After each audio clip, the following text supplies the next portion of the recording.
The dynamic between Sasuke and Sakura has always been the same. The love-struck girl and the uncaring avenger of blood. This is the curse of their love. Love and hate stand parallel to one another. Hatred is a feeling that serves itself and spreads from one to another like a virus, while love seeks to comfort and heal others, and also might spread given time. And your resistance to either is based upon how much hatred or love you choose to allow into your heart. For Sasuke, his hatred was so great that it pushed him out of the village. In the face of a new family he formed, he abandoned them to seek the destroyers of his old family. And, well, I'm not gonna pass judgment on him. He took it too far, but I can't entirely say he wasn't justified in his anger. But hatred, despite being something we tend to go for due to how easy it is to fall into, is a trap. It's a cage that holds us down and makes us hurt when we don't have to. Love. Forgiveness. It's liberating. But enough of the monologuing here. This story isn't designed to be a revenge bad kind of story. This is a simple story about two hearts. One whole, one wounded, and a journey to see if the shattered heart can once again be put back together, or if it will remain shattered for good. Welcome to the Amagi. Before we begin, only 25% of our viewers are subscribed, so if you're a fan of the video, please like and double check if you are subscribed. And with that out of the way, let's get into the video.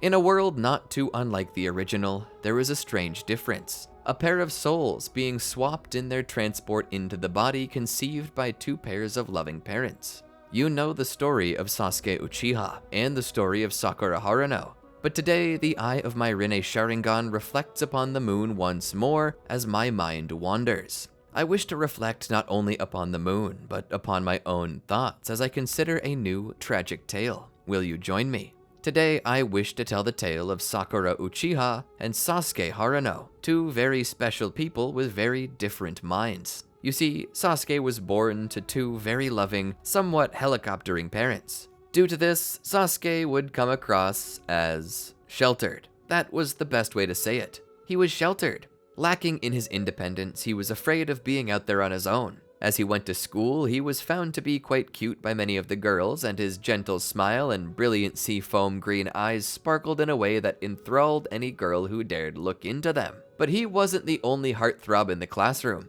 There was another, a girl. Enter Sakura Uchiha, the second-born child of Fugaku and Makoto Uchiha, the only daughter they had, and the pride of her mother. She was now the last Uchiha alive, besides the killer of the clan himself, her brother Itachi. This girl, with her beautiful face and intriguing personality, drew in everyone who saw her. Every boy in class had a crush on Sakura, and Sasuke was one of them. Too shy to mention it, he didn't say anything to her, but tried to ignore the feelings in his heart. He couldn't help but feel the urge to say something, followed by the feeling of butterflies that kept him from speaking. Every time he drew close to her to talk, he felt a burning in his belly that almost transformed into a cramp that kept him away. Or at least that's how he would describe his experience. Perhaps it was more that Sasuke simply didn't know how to say it. Perhaps his anxiety kept him away. The way he was raised made it hard for him to make it through his life. Even the simplest of things, including confessing feelings to another,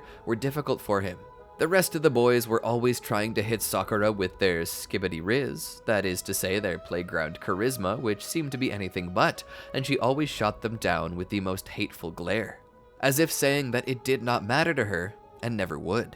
Even Naruto Uzumaki, the class clown, gave it a shot, but it failed as spectacularly as everything else. To some degree, Sasuke felt bad for Naruto. Naruto wasn't as bad as people treated him, and he hated that he was made fun of. Sasuke had successfully befriended Naruto in the past, which meant that Sasuke was the only person that Naruto really had caring about him. Due to this, Sasuke would not be able to tell Sakura that he cared for her. How could he step in on his friend's territory? But when he was brought to Team 7 alongside Naruto and Sakura, his feelings for Sakura began to show, even if he didn't want them to. Sasuke's head would always look away when Sakura entered the room, either looking toward anything in the distance or down toward his shoes when she walked in. Naruto noticed this, as likely Sakura did as well, but nobody said anything. When the bell test came around, Sasuke's failure to concentrate on the task at hand made him a liability that kept him from succeeding. Kakashi took them on anyway, but he knew that there was a lot to fix if the team was to make it. Naruto knew this too. Despite the fact that Naruto was interested in Sakura, he said something rather surprising to Sasuke. Perhaps it was because Sasuke was his best friend or something, but he told him something simple. You know, if you really like Sakura, it's okay for you to tell her. Me? No, I don't like her that much. Not like you do, at least. Naruto gave him a look that said he didn't believe a word that Sasuke had said. Sasuke sighed. Okay, I admit it. She's so cute. I love everything about her, and sometimes when I think about her, my heart begins to race, but I can't make any moves. You like her, Naruto. Naruto scoffed. I do, but that doesn't mean that you can't still talk to her. I don't want to ruin our friendship by chasing a girl you like. Besides, I doubt she'd ever go for me. You'd be surprised, Naruto said. In fact, you might even have a better chance than me. This is all her choice anyway. If she chooses you, then I'm happy for you. Do you promise it won't make this awkward between us? Sasuke asked. Naruto nodded. A little innocent rivalry never hurt anybody, he said with a sly smirk. And so Sasuke went home that night to think about what he might do. Laying down in his room, he stared at the plush toys he had set up on his bed and nearby in a box. He had always collected these. His heart was softer than most boys at the academy, and because of that, he had seen no end of strife. But as he looked at them, he began to think. He stood up and walked to the box and pulled out a plush of his own. It was a bear. It had always been his favorite. He had it since he was a little baby, and maybe giving something with such meaning to her might let her know how much he cared. And so, the next day, as they met and did their work, before going home, he built up his courage. Calling to her, he spoke. Sakura? What? She asked, seeming a bit annoyed at his holding her up. He walked in a little closer, her reaction causing him some increased fear. Pulling out from his backpack the plush, he spoke. I wanted to give you something. She raised a brow in confusion. He pushed the bear toward her. This is Bob. He's a very special bear. Sakura took it into her hands. She looked at the ratty old thing, not yet sure what to make of it. Sasuke continued. This bear has been with me through a lot. When I had my appendix taken out, he was there with me the whole time. Whenever I've been sick, he's been there. And on those Halloween nights when the only thing shown on TV was scary stuff, he was always there to help me sleep when I was left terrified. Okay, she said, tacking on a question mark to ask as if how this involved her. I wanted to give him to you. She looked up at him questioningly. Why? Sasuke looked down a bit, shyly kicking at the ground with the tip of his shoe, his hands behind his back. I know it probably doesn't surprise you, especially considering how many people throw themselves at you every day, but I really like you. And I acknowledge the fact that you probably don't or won't like me as much as I like you, but I wanted you to have Bob. He's a very special piece of my heart, and I wanted to share it with you. Sakura looked down at the bear again and ran a thumb over the matted fur of its head, covering the edge of the ear. She was silent for a moment. Thanks, Sasuke, she said. I'll take good care of him. I promise, she said. After that, she went home. Didn't exactly go the way you expected, did it? Naruto said with a bit of a smile. Sasuke stood there with a bit of a small smile on his face. No, it went exactly as I had hoped. As he went home, he began to rest. Now, not many people will understand this, and if not, that's okay. But to give up your favorite plush to someone is an honor of the highest regard, because those nights where you really need to cuddle that plush will arrive, and the knowledge it's not there is devastating. Even worse when the questions of what's gonna happen to it arrive. Fear that it won't be cared for the same way you did begin to cause an ache, as well as the feeling you've betrayed it somehow, or abandoned it, also can make it hard due to the personality you've created for it. It's strange how much we can love inanimate objects, but I suppose that's the beauty of the human heart. But despite that, Sasuke was going through that here and now. And as he lay there in bed, secretly missing Bob, he knew that this pain was dedication. It was proof of how much he cared about Sakura, and that he was willing to give up his prized possession for her. Didn't make it easy though. The day after, it was time to head out on a mission, but thanks to Naruto's whining, this mission was to be a harder one. An escort mission to the Land of Waves. And so Sasuke had to pack up and ready himself to go. Making his way, he saw Sakura standing there in her all-black attire. Showing up, he spoke. Good morning, Kakashi-sensei. Good morning, Miss Sakura, he said with his ever-pleasant gleaming smile. Good morning, Sasuke, Kakashi said. Are we ready to go? Sasuke asked. Sakura scoffed. No, not yet. We're still waiting for Slowpoke, she said, referring to Naruto. This was his idea. How can he keep us waiting?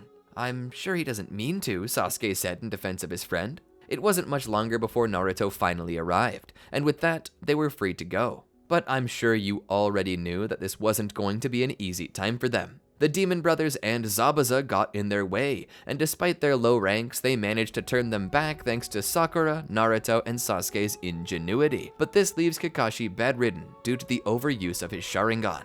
However, he would not let his students go without training. So he began to teach them the basics of chakra control and how to use it to stick to the surface of different structures and elements. He informed them that chakra control is one of the better abilities that a shinobi can learn, and so he told them it was important for them to do so. As Sakura tried it, she was ejected from the tree, splintering it. As Naruto tried, he simply slid off the tree. But as Sasuke tried it, he hit the Goldilocks zone and went straight up the side of the tree until he made it to the top and walked right back down. Kakashi began to explain why Sasuke succeeded whereas the others failed. Sasuke had a clearer heart, which helped him mold his chakra better. This meant as he went up the side of the tree, he didn't use too much, nor did he use too little. He was neither too passive or too aggressive. He told Sakura and Naruto that they needed to both change the way they used their chakra. From this, Kakashi began to explain to Sasuke that it was highly likely that chakra control was his gift, and that it meant that he had a lot of potential to be something greater than just your average ninja. This made Sasuke all the more pleased with himself. Sakura eventually figured it out, all while Naruto was still having issues and was left outside to continue. That night, as they came back into the house, it was time to rest. Naruto was still out, but Sasuke and Sakura were there in their futons, ready to sleep. As they got ready for bed, Sakura lay in her futon, arms crossed behind her head, her eyes up at the ceiling. Sasuke, in his oversized t-shirt and pajama shorts, came into the room and sat down on his futon and began digging through his backpack, grabbing Sakura's attention. She turned her head just enough that her eyes didn't have to strain to see him. Sasuke pulled a little blue elephant out of his backpack and sat it on the floor as he began zipping it up. "What's that?" Sakura asked. Sasuke looked down at the plush. "Oh, this is Jeremy. He's one of my favorites. He was my second favorite, but now he's my #1 main man," he said, lifting the plush up and sitting it on his lap. Despite everything, this managed to draw a smile from Sakura. "You really like plushes, don't you?" she said. Sasuke nodded.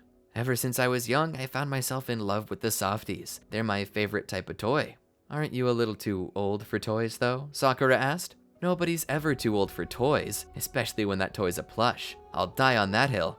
Sakura began to smile wider. "I'm glad you have the confidence in yourself," she said. Sasuke thought about it for a moment and let out a bit of a sigh. "I don't always," he said. Sakura's smile began to fade. "I'm sorry, I didn't mean to bring anything up." Sasuke shook his head. "No, it's fine," he said. "You're right. I'm pretty old for toys and stuff, or so people tell me. I very rarely tell anyone about my obsession with them. People tend to look at me funny, or worse, make fun of me.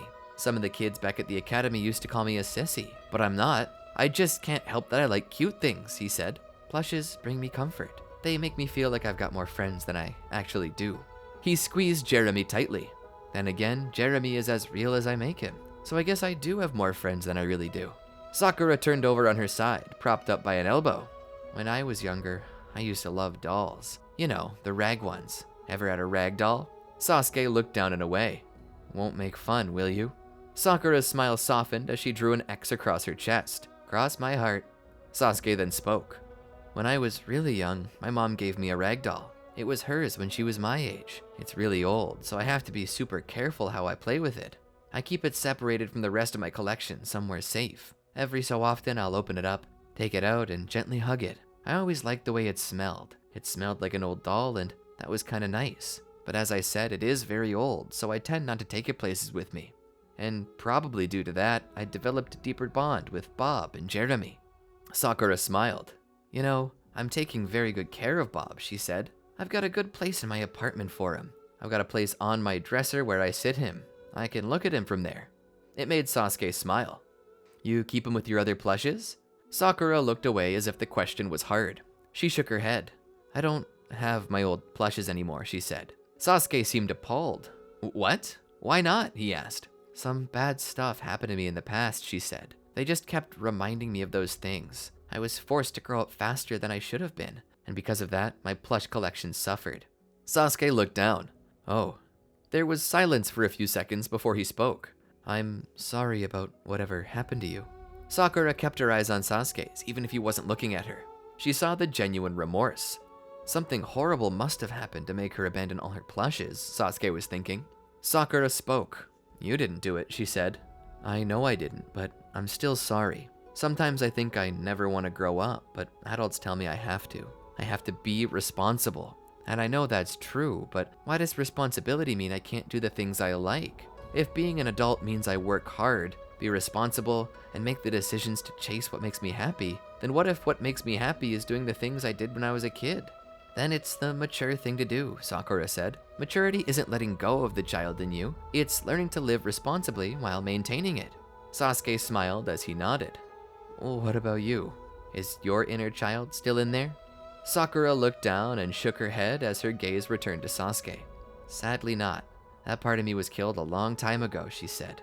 If you're still alive, then the kid in you is in there too. It didn't die, it's just been hurt. And do you know what a kid does when they get hurt? What? Sakura asked with a smile, waiting to hear whatever his answer might be. They hide. Sakura's smile drained as she thought on his words. What if he was right? What if the child in her still existed, regardless of what Itachi did? It's too late anyway, she said finally. I don't think I can go back to my plushes.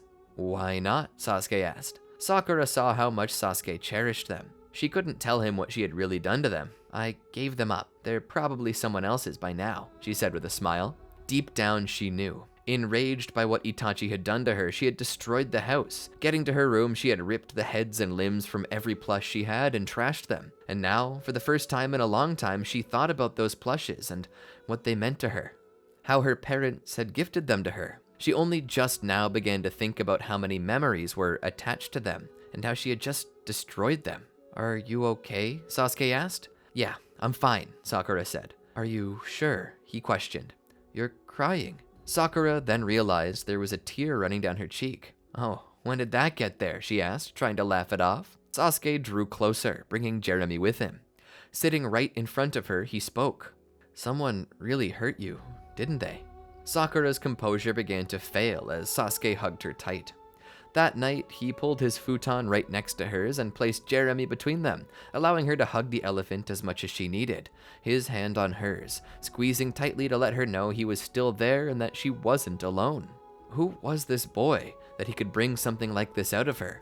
She had for so long lived a life in the dark, in the cold, suppressing the child inside of her that had been so deeply wounded that it might never heal. And yet, here he was, trying to pick up the pieces of her broken heart and put them back together again. And the worst part about it was that it was working. As she laid there, hugging onto his favorite plush, her eyes watched as he rested. She was so deeply touched that once more she began to cry, holding the plush tight to her chest as if it were the greatest treasure in the world. The next day, Kakashi came into the room, having recuperated. He was ready to get to work and was about to speak to wake them up, but he stopped before a single word could get out when he saw the two cuddled up together closely, like two parents sandwiching a plush baby between them. In a moment, he caught a glimpse of something he thought he'd forgotten. An image of Obito and Rin, hugged up together and laughing. Standing there, Tsunami stopped by the door and looked in on them. Oh, how sweet, she said in a low whisper. Kakashi nodded. What do you say we let them sleep in a little longer? Breakfast isn't quite ready yet anyway. Kakashi nodded. Turning back, he followed her into the dining room. About 30 minutes later, Kakashi was forced to wake them up. He sent Tsunami to do it as he was afraid him seeing them might cause embarrassment. The two met up for breakfast. Where's Naruto? Sakura asked. Kakashi pointed to another room. He's been working all night. He came in at just about dawn, so I thought he deserved to stay in bed a little longer. Isn't today the big day though, where we go on guard duty? Kakashi nodded in response to her. It is, but frankly, I don't think it's impossible for me to pick up the slack left behind by Naruto. Just let him sleep in. Chances are nothing big will happen today anyway. Now, eat up, he said. Kakashi had seemingly been right. As they stood there on the bridge, the air was warm and sticky with humidity, the water below slowly evaporating into the air and contributing to the sauna-esque feeling that was now making every inch of Sasuke's clothes feel like they were sticking to the skin. Sakura was on one side of the bridge and Sasuke was on the other. For a moment, she looked behind her at him. She continued to stare at him, feeling something she hadn't felt in a long time. Kakashi was watching this all. Honestly, when love bloomed on a team, it was never a good idea. It inhibited the efficacy of the team, but at the same time, it was hard to deny just how cute they were. And as Kakashi had grown older, he had come to realize just how important such a concept was in their lives. To a degree, he began to believe that this world was a new world, and the need for shinobi had, and probably should have, decreased. He had begun to believe that it was time to raise the age of becoming a shinobi to 18 and leave it there. Kids needed time to be kids, and while they could practice practical ninjutsu, it was time to realize that it wasn't right to put kids into dangerous situations. So for that reason, he wasn't going to put an end to this. That bond might even help his team in some way. Or so he hoped anyway. That was until Zabuza and Haku appeared before him. With Naruto still not there, he knew that Sasuke and Sakura would have to be the ones to handle Haku, because Kakashi was the one who'd have to fight Zabuza. And as Kakashi began to engage with the swordsman, Haku approached the two young ninja. Sasuke and Sakura both saw him heading their way. Haku stopped before them. "There is no need for us to fight. If you simply step out of the way, I will kill the old man, and you will be free to go." "You're stupid if you think we're gonna do that," Sakura shouted, her Sharingan already burning to life. Sasuke prepared to help Sakura, but Sakura told him no. To some degree, she was more worried that Sasuke would get hurt, but she couldn't say that to him, so instead she told him to protect Tazuna. "Maybe you should protect him," Sasuke said. Sakura shook her head. "You are a very skilled shinobi, Sasuke. Of that I'm certain. But we don't have time to argue. Out of the two of us, not only do I know many ninjutsu, but I also have my Sharingan.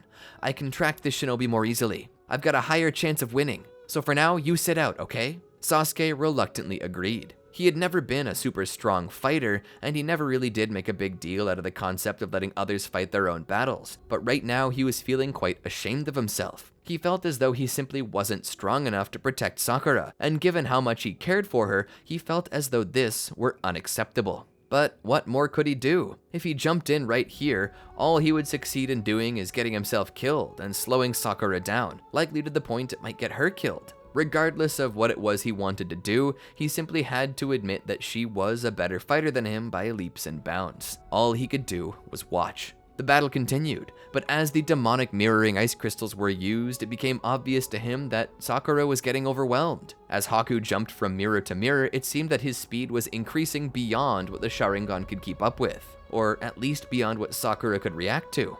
Taking a senbon to the side of her knee, she went down. Sasuke knew she wasn't going to be able to protect herself, so he gave a kunai to Tazuna and told him to use it to defend himself. He ran towards Sakura. "You are a strong shinobi," Haku said. "I will remember you." Sakura's Sharingan caught sight of the pointed senbon flying in her direction, but before she was hit, she felt like she was struck by a truck. It was actually Sasuke pushing her out of the way. She looked back to see him standing there, senbon sticking out of his body. His face was frozen in shock at the pain. Sakura looked at him.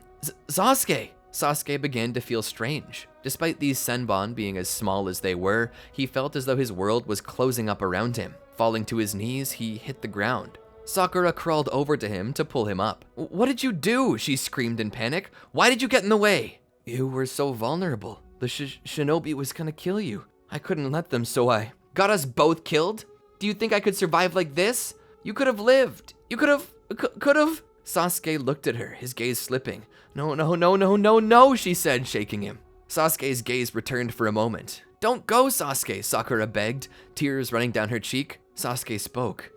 Jeremy, take Jeremy home with you," he said.